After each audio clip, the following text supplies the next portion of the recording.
Twelfth भारतीय कला का परिचय।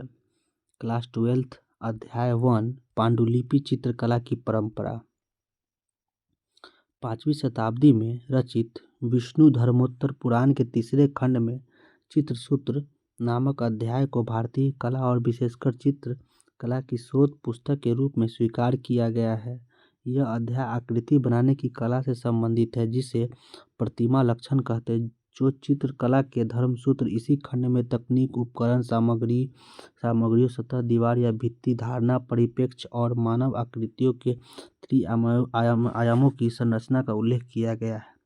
चित्रण के विभिन्न अंग जैसे रूप भेद या दृश्य और आकार, प्रमाण या परिणाम, अनुपात और संरचना, भाव या अभिव्यंजना, लावण्य योजना या सौंदर्य रचना, सदृश्य और वर्णिकंभगा या तालुका और रंगों के उपयोग की विस्तार पूर्वक उदाहरण सहित व्याख्या की गई है। इनमें से प्रत्येक के कई उपभागों का भी उल्लेख किया गया है। कई शताब्दियों से इन धर्मसूत्रों को कलाकारों द्वारा पढ़ा, समझा और अनुसरण किया जाता रहा है। इस प्रकार यह चित्रकला भी सभी भारतीय शैलियों और चित्रशालाओं का आधार बन गया। मध्यकाल की चित्रकला को उसके अपेक्षाकृत छोटे आकार के कारण लघु चित्रकारी के नाम से जाना गया। छोटे आकार का होने के कारण इन लघु चित्रकारियों का हाथों में लेकर करीब से अवलोकन किया जाता था। कला संरक्षकों के महलों या राजदरबारों की दीवारों को अक्सर भित्ति चित्रों से सजाया जाता था, इसलिए इन लघु चित्रों का उद्देश्य कभी भी दीवारों पर प्रदर्शित करना सही नहीं होता था। चित्रकला का एक बड़ा वर्ग पांडुलिपि चित्रण के नाम से जाना जाता है, जिनमें महाकाव्यों के काव्य, छंदों और विभिन्न विहित साहित्यिक संगीत ग्रंथों पांडुलिपियों का चित्रण किया गया। चित्रपट के शीर्षक भाग पर हस्तलिखित छंद को स्पष्ट रूप से सीमांकित आयताकार स्थानों में लिखा जाता था। कभी कभी विषय वस्तु को लेख चित्र के मुख्य पृष्ठ पर न लिखकर पीछे की तरफ लिखा जाता था। पांडुलिपि चित्रण को व्यवस्थित रूप से विषय अनुसार विभिन्न भागों में रचित किया गया था। प्रत्येक भाग में कई बंधनमुक्त चित्र या पर्ण या पृष्ठ शामिल होते थे। चित्रकला के प्रत्येक पर्ण फोलियो का संबंध लेख उस चित्र के ऊपर भाग के सीमांकित स्थान पर था, उसे पीछे अंकित किया गया था। तदनुसार किसी के पास रामायण, भागवत, पुराण, महाभारत, गीता गोविंद, रागमाला आदि के चित्रों का संकलन होगा। प्रत्येक संग्रह को कपड़े के टुकड़े से लपेटकर राजा या संरक्षण के पुस्तकालय में एक गठरी या पोटली के रूप में संग्रहित किया जाता था। ये मेवाड़ के विजय सिंह का श्रावक प्रतिक्रम सूत्रकर्णी कमल चंद्र द्वारा लिखित 1260 संग्रह बोस्टन के पांडुलिपि है। संग्रह का सबसे महत्वपूर्ण पर्ण पृष्ठ फोलियो पुष्प पृष्ठिका यानी कोलोफोन पृष्ठित होता है, जिसमें संरक्षक के नाम की जानकारी, कलाकार या लेखक, तिथि और संग्रह बनाने का स्थान, कार्य या चित्रण पूरा होने की तिथि और इस तरह का अन्य महत्वपूर्ण विवरण लिखा जाता था। हालांकि समय के साथ पुष्पिका पृष्ठ लघु का नष्ट हो चुके थे, विद्वानों ने उनकी विशेषता के आधार पर इनका विवरण किया और चित्रकला किसी भी तरह की आपदाओं जैसे आग, नमी और अन्य आपदाओं के प्रति अति संवेदनशील होती है। शिल्प कृतियों को अनमोल और कीमती माना गया और यह सुबह भी होती थी, जिसे प्रायः राजकुमारियों के विवाह में उपहार के रूप में भेंट किया जाता था। राजाओं व दरबारियों के बीच उपहार व कृतज्ञता के रूप में भी चित्रों और कलाकृतियों का आदान प्रदान बड़े व्यापक एवं व्यवहारिक तौर पर होता था। चित्र तीर्थयात्रियों, भिक्षु, साहसी, खोजकर्ता, व्यापारी और पेशेवर कथावाचक के साथ दूर दराज के क्षेत्रों में ले जाते थे। उदाहरण स्वरूप बूंदी के राजा के पास मेवाड़ के चित्रों का संग्रह या इसके विपरीत मेवाड़ के राजा के संग्रह में बूंदी के चित्र मिल सकते हैं। चित्र कलाओं के इतिहास का पुनर्निर्माण एक अभूतपूर्व कार्य है। दिनांकित की तुलना में अदिनांकित कलाकृतियाँ कम है। कालानुक्रमित रूप से व्यवस्थित करने पर इसमें मध्य कई स्थान रिक्त है, जिनके बारे में किसी के भी द्वारा इस तरह के चित्रण के विकास का समृद्धि या गतिविधि का अनुमान लगाया जा सकता है। स्थिति की जटिलता तब अधिक बढ़ जाती है तब ये बिखरे पृष्ठ अपने मूल भाग का हिस्सा न रहकर विभिन्न संग्रहालयों और निजी संग्रहों में बिखर गए, जो इधर उधर समय समय पर देखने को मिलते हैं।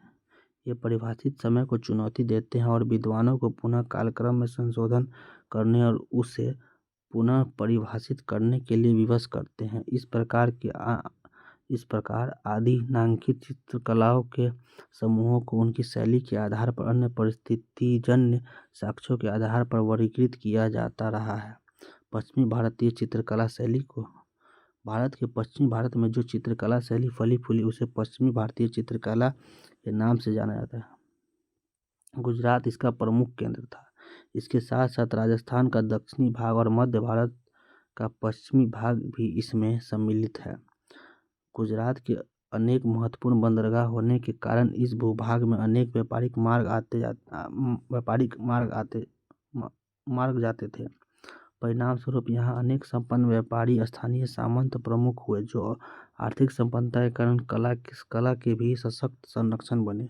मुख्य रूप से जैन समुदाय के व्यापारी वर्ग ने जैन धर्म के विषयों को संरक्षित किया। जैन विषयों और पांडुलिपियों पर आधारित पश्चिमी भारतीय शैली का यह भाग जैन चित्रकला के नाम से जाना जाता है। शास्त्रदान की परंपरा के कारण जैन शैली के विकास को और प्रोत्साहन मिला। जैसे समुदाय में सचित्र पांडुलिपियों को मठ के पुस्तकालय, जिसे भंडार कहा जाता था, में दान करना एक परोपकार, सदाचार व धार्मिक कृत्य माना जाता था। कल्पसूत्र महावीर का जन्म कल्पसूत्र 15वीं शताब्दी जैन भंडार राजस्थान ये चित्रित किया। कल्पसूत्र जैन परंपरा का सर्वाधिक लोकप्रिय चित्र ग्रंथ है। इसके एक भाग में जैन धर्म के 24 तीर्थंकरों के जन्म से लेकर निर्वाण तक की विविध घटनाओं का वर्णन किया गया है, जो कलाकारों को उसके जीवन चरित्र को चित्रित करने के लिए विषय प्रदान करता है। उसके जीवन की 5 प्रमुख घटनाओं को विशेष रूप से प्रस्तुत किया गया है: गर्भाधान, जन्म, गृह त्याग, ज्ञान प्राप्ति व प्रथम उपदेश और महानिर्वाण। तीर्थंकरों के जीवन से संबंधित अन्य घटनाओं के अधिकतम भाग कल्पसूत्र में शामिल है। महावीर के गर्भाधान के समय उनकी माता त्रिशला ने 14 वस्तुओं को स्वप्न में देखा। ये 14 वस्तुएं थी: हाथी, बैल, शेर, देवी लक्ष्मी, कलश, पालकी, सरोवर, छोटी नदी, अग्नि, ध्वज, माला, रत्नों का ढेर, सूर्य एवं चंद्रमा। उन्होंने अपने सपने के बारे में एक ज्योतिषी से बात की। ज्योतिषी ने बताया कि वे एक ऐसे पुत्र को जन्म देगी जो या तो राजाध्यक्ष होगा अथवा एक महान संत और गुरु होगा। त्रिशला के 14 स्वप्न कल्पसूत्र पश्चिमी भारत। त्रिशला के चित्रों को वहां पे दर्शाया गया है।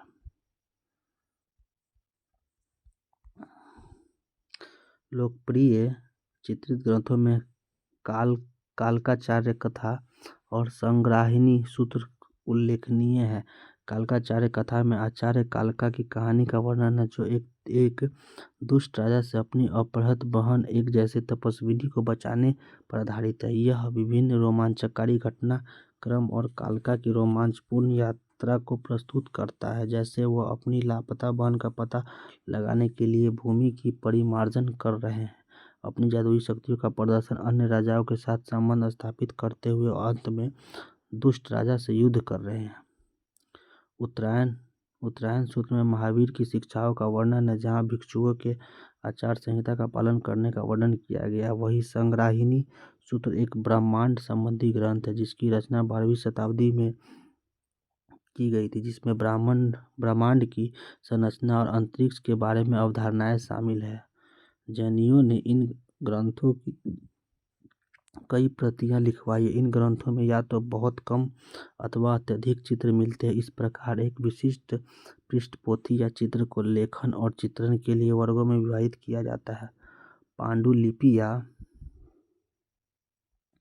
पोथी। चित्र के पृष्ठों को एक साथ जोड़ने के लिए ऊपर और नीचे पटलिस नाम के लकड़ी के आवरण का उपयोग किया जाता था और जोड़ों के लिए एक छोटा सा छेद बनाया जाता था, जिससे उसे एक डोर से बांध दिया जाता था ताकि वे संरक्षित रहें। कालकाचार्य कथा 1947 NC मेहता संग्रह, अहमदाबाद, गुजरात का ये है। इस चित्र में कालका को दाहिनी ओर नीचे और उसकी बंदी बनाई गई बहन को बाईं ओर ऊपर दिखाया गया।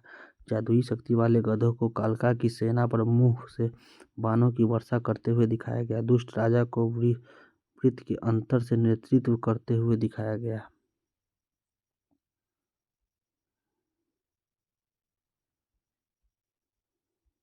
14वीं शताब्दी में कागज के आने के पहले प्रारंभिक जैन चित्रकला परंपरागत रूप से ताड़ के पत्तों पर बनाई जाती थी। भारत के पश्चिमी भाग से प्राप्त ताड़ के पत्तों की सर्वप्रथम पांडुलिपि 11वीं शताब्दी की है। ताड़ के पत्तों को चित्रण से पहले तैयार किया जाता था और तेज नुकीले सुलेख उपकरण के उपयोग से पत्तियों पर लिखने का कार्य कुशलता से किया जाता था। ग्रह और उनके बीच की दूरी संग्रहणी सूत्र 17वीं शताब्दी एसी मेहता, अहमदाबाद, गुजरात।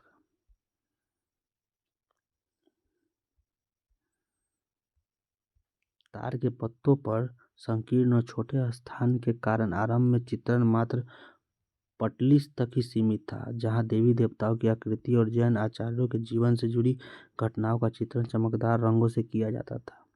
जैन चित्रकला में विशेष प्रकार के संयोजन, योजनाबद्ध और सरलीकृत भाषा का विकास हुआ। अधिकांश चित्रों में विभिन्न घटनाओं को समायोजित करने के लिए चित्र पटल को वर्गों में विभाजित किया गया। चित्रों में चमकीले रंग और कपड़े के अलंकरण का प्रभाव स्पष्ट रूप से देखा जा सकता है। संयोजन में पतली लहरदार रेखाओं का प्रबल प्रभाव और चेहरे को 3 आयामों में दर्शाने के लिए एक अतिरिक्त आंख का उपयोग देखने को मिलता है। चित्रों में वास्तुशिल्प में सल्तनत कालीन गुंबद और नुकीले मेहराब का चित्रण गुजरात, मांडू, जौनपुर और पाटन के क्षेत्रों में सुल्तानों की राजनीतिक उपस्थिति को दर्शाते हैं। जहाँ ये चित्र बने कपड़ों के चंदवा या शमियानों और पर्दों, मेज, कुर्सी आदि वेशभूषा, उपयोगी वस्तुओं इत्यादि पर स्वदेशी और स्थानीय जीवन शैली का प्रभाव स्पष्ट रूप से दिखता है। भूदृश्य या प्राकृतिक दृश्य के स्वरूपों का चित्रण विस्तृत रूप में न होकर मात्र सांकेतिक या साधारणतः किया गया है। लगभग 1350 से 1450 के 100 वर्षों की अवधि को जैन चित्रकला का सबसे रचनात्मक काल माना जाता है। चित्रों की संरचना में एक महत्वपूर्ण परिवर्तन का अनुभव किया जा सकता है, जहां प्रबल रूप से देवी देवताओं के साथ आकर्षक रूप से चित्रित भूदृश्य या प्रकृति दृश्य, नृत्य करती मानव आकृतियां और वाद्य यंत्र बजाने संगीतकारों का चित्रण मुख्य चित्र के हाशिए पर किया गया है। इन चित्रों को स्वर्ण और लाजवर्थ के प्रचुर उपयोग से चित्रित किया गया है, जो इन चित्रों के निर्माणकर्ता या संरक्षकों की संपन्नता और सामाजिक स्थिति को दर्शाता है। इन धार्मिक ग्रंथों के अतिरिक्त तीर्थपट, मंडल और गैर धार्मिक कहानियों को भी जैन समुदायों के लिए चित्रित किया जाता था। इंद्र द्वारा देवसानों पारों की स्तुति, कल्पसूत्र, गुजरात, लगभग 1475, संग्रह, बोस्टन।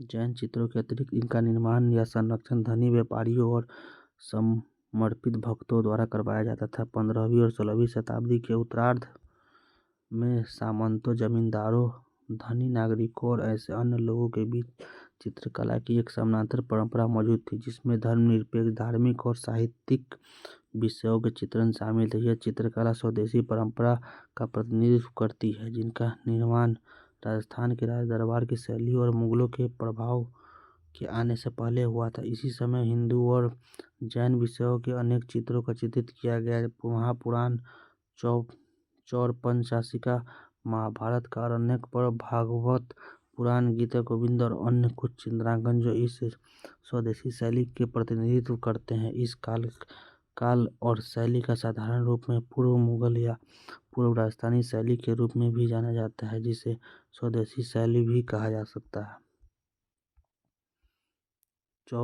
चौर पंचशाखिका, गुजरात, 15वीं शताब्दी, एनसी मेहता, संग्रह, गुजरात, अहमदाबाद। मीठाराम भागवत पुराण 1550 का ये है भागवत पुराण। इसी काल के दौरान इन चित्रों के समूह में एक विशिष्ट शैली का विकास हुआ। इसमें मानव संरचना की एक विशेष शैली का विकास देखने को मिलता है। साथ ही साथ पारदर्शी वस्त्रों के चित्रण में विशिष्ट रुचि दृष्टिगोचर होती है। नायिका के सिर पर गुब्बारों की तरह से ओढ़नी का चित्रण, जिसे कड़े और नुकीले किनारों की तरह ढका गया।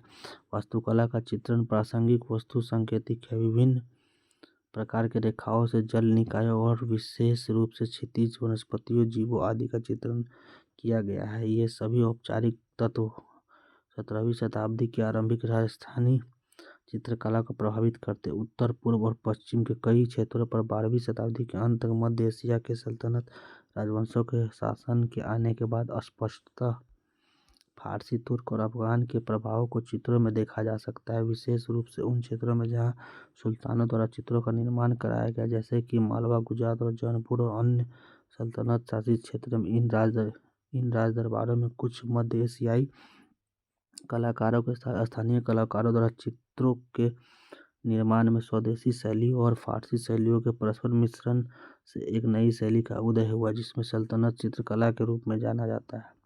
यह एक शैली की तुलना में पद्धति का अधिक प्रतिनिधित्व करता है, जिस पर फारसी मिश्रण का प्रभाव है। स्वदेशी चित्रण पद्धति चित्रंजक रूप से स्वदेशी तत्वों के साथ फारसी तत्वों जैसे कि रंग, शरीर रचना, अलंकरण, सूक्ष्मता के साथ सरल प्राकृतिक दृश्य या भूदृश्य इत्यादि का एक साथ दिखाई दे रहे हैं। नासिर शाह खिलजी 1500 से 10 ईस्वी के शासनकाल के दौरान मांडू में चित्रित निमतनामा पकवानों की किताब इस शैली का सर्वोत्तम उदाहरण है। यह व्यंजनों की पुस्तक है, जिसके एक खंड में शिकार का भी उल्लेख किया गया है। इसके साथ ही साथ दवाओं, सौंदर्य प्रसाधन, इत्र के निर्माण और उनके उपयोग के दिशा निर्देश भी दिए गए हैं। सूफी विचारों पर आधारित कहानियाँ और लोराचंदा चित्रकला इस पद्धति के उदाहरण है। निमतनामा मांडू 1550 में ब्रिटिश लाइब्रेरी लंदन में ये चित्र है। पाक चित्रकला शैली जैन साहित्य एवं चित्रकला की भांति पूर्वी भारत के पाक शासकों के समय में लिखित सचित्र पांडुलिपियां 11वीं और 12वीं शताब्दी की आरंभिक चित्रकला के उदाहरण है। पाल चित्रकला शैली है। पाल काल 750 में 12वीं शताब्दी के मध्य बौद्ध कला का अंतिम प्रमुख काल था। नालंदा एवं विक्रमशिला जैसे महाविहार विश्वविद्यालय बौद्ध ज्ञान एवं कला के महान केंद्र थे, जहाँ पर बौद्ध धर्म से संबंधित असंख्य पांडुलिपियां एवं वज्रयान बौद्ध देवी देवताओं के चित्र तारपत्र पर चित्रित किए गए। इन केंद्रों में कांस्य की मूर्तियां ढलाई के लिए कार्यशिलाएं थी। दक्षिण पूर्व एशिया के छात्र और तीर्थयात्री शिक्षा और धार्मिक शिक्षा के लिए इन केंद्र या महाविहार विश्वविद्यालय में आए और पालकालीन बौद्ध कला के कांस्य और सचित्र पांडुलिपियों के नमूने अपने साथ वापस ले आए। इस प्रथा के पाल कला का विभिन्न स्थानों, उदाहरण स्वरूप नेपाल, तिब्बत, बर्मा, श्रीलंका और जावा देशों में सुगमता से प्रसार किया गया। लोकेश्वर अष्टसहित्र का प्रज्ञा पारमिता पाल 1050 राष्ट्रीय संग्रहालय, नई दिल्ली। जैन चित्रकला की कोणीय रेखाओं के विपरीत लयनात्मक एवं प्रवाहमान रेखाएं तथा हल्की रंग योजना पाल शैली की चित्रकला की प्रमुख विशेषता है। अजंता की तरह पाल शैली में मठों में मूर्ति कला पद्धति और चित्रों के समानांतर कला शैली का अनुभव होता है। अष्टस्त्रिका प्रज्ञा पारमिता बौद्धलेन लाइब्रेरी, ऑक्सफोर्ड या 8000 पंक्तियों में लिखी गई बुद्धिमत्ता की पूर्णतः तारपत्र पर निर्मित पालकालीन बौद्ध पांडुलिपि का एक श्रेष्ठ उदाहरण है। इस पोथी का चित्रण नालंदा विश्वविद्यालय में पाल शासक रामपाल के 15वें राजवर्ष अर्थात 11वीं शताब्दी के अंतिम तिमाही में हुआ। इसमें 6 पृष्ठ चित्रित है एवं दोनों ओर चित्रित लड़की के आवरण है। ये आवरण पांडुलिपि के पृष्ठों के ऊपर नीचे लगाकर फीते से बांधे जाते थे ताकि पांडुलिपियां सुरक्षित रहे। मुस्लिम आक्रमणकारियों के आगमन के पश्चात पाल राजवंश कमजोर होता गया।